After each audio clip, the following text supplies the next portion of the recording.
Kozhikode കൂടരഞ്ഞിയിൽ hotel ജീവനക്കാരനെ മുൻ ജീവനക്കാരൻ മർദ്ദിച്ചതായി പരാതി. വെസ്റ്റ് ബംഗാൾ സ്വദേശി സന്ദീപിനാണ് മർദ്ദനമേറ്റത്. നേപ്പാൾ സ്വദേശി കമലാണ് മർദ്ദിച്ചത്. CCTV ദൃശ്യങ്ങൾ പുറത്തു.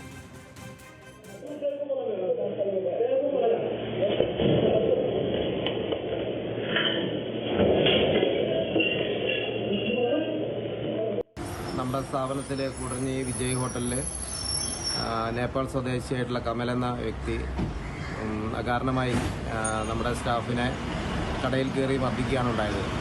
ഈ കമൽ എന്ന വ്യക്തി ഒരു 2-3 ദിവസം നമ്മുടെ കടയിൽ സ്റ്റാഫായിട്ടുണ്ടായിരുന്നു. അവൻ വന്നപ്പോൾ തൊട്ട് തന്നെ ലഹരിക്ക് അടിമയായതുകൊണ്ട് ഞാൻ അവനെ ഒഴിവാക്കിയിരുന്നു. ഒരാഴ്ചയായിട്ട് ഡ്യൂട്ടിയിലില്ലായിരുന്നു.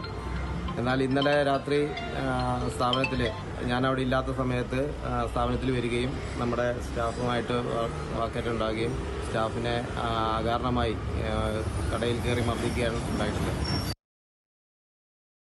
നമ്മുടെ സ്ഥാപനത്തിലെ കൂടരഞ്ഞി വിജയ് ഹോട്ടലിൽ ബെൻസൺ ബാബുണ്ട് കോഴിക്കോട് നിന്നും വിവരങ്ങൾ നൽകാൻ. ബെൻസൺ, എന്താണ് മർദ്ദന കാരണം? പോലീസിൽ പരാതി നൽകിയിട്ടുണ്ടോ?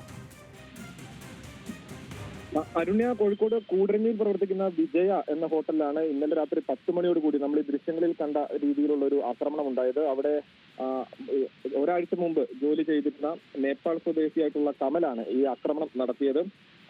വെസ്റ്റ് ബംഗാൾ സ്വദേശിയായിട്ടുള്ള സന്ദീപിനാണ് മർദ്ദനമേറ്റത്. ഇയാൾ ഈ മർദ്ദിച്ച അല്ലെങ്കിൽ ഈ പ്രതിയായിട്ടുള്ള ആൾ ഒരാഴ്ച മുമ്പ് മാത്രമാണ് ഈ ഹോട്ടലിൽ ജോലിക്കായി എത്തുന്നത്. 2-3 ദിവസം മാത്രമാണ് ജോലി ചെയ്തത്. ഇയാൾ സ്ഥിരം ലഹരി ഉപയോഗിക്കുന്ന ആളാണ് എന്ന് കണ്ടതുകൊണ്ട് ഹോട്ടൽ ഉടമ ഇയാളെ ജോലിയിൽ നിന്നും പറഞ്ഞു വിടുകയായിരുന്നു. അതിലുള്ള പ്രകോപനമാണ് ഇത്തരത്തിൽ ഇന്നലെ ഒരു ആക്രമണം ഉണ്ടാകാൻ കാരണം എന്നാണ് പരാതിയിൽ പറയുന്നത്. ഇവരിപ്പോൾ തിരുവമ്പാടി പോലീസിൽ പരാതി നൽകിയിട്ടുണ്ട്. ഈ ആക്രമണത്തിൽ പരിക്കേറ്റ സന്ദീപ് സ്വകാര്യ ആശുപത്രിയിൽ ചികിത്സ തേടുകയും ചെയ്തിട്ടുണ്ട്. നിലവിൽ ഈ പ്രതിയെ പിടികൂടാനായിട്ടില്ല. ഇയാൾ ഇപ്പോഴും ഒളിവിലാണ്. തിരുവമ്പാടി പോലീസ് ഇയാൾക്കായിട്ടുള്ള അന്വേഷണം ആരംഭിച്ചിട്ടുണ്ട്. ശരി, ബെൻസൺ ബാബുവാണ് വിവരങ്ങൾ നൽകിയത്.